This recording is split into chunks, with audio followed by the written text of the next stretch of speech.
இயேசுசாமி வார்த்தைகளை பேசி வந்த போதகரே, இறையரசின் தூதுவரே சவேரியாரே,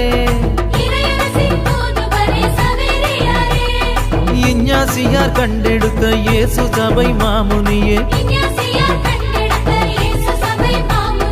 இறைவன் தந்த அருங்கொடையே சவேரியாரே.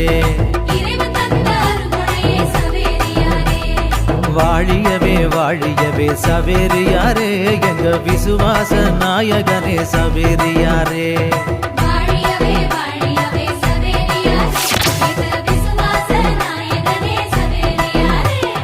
பாமால பாடிடுவோம் சவேரியாரே, உங்க பாதம் தொட்டு வணங்கிடுவோம் சவேரியாரே, கொண்டாடி மகிழ்ந்திடுவோம் சவேரியாரே.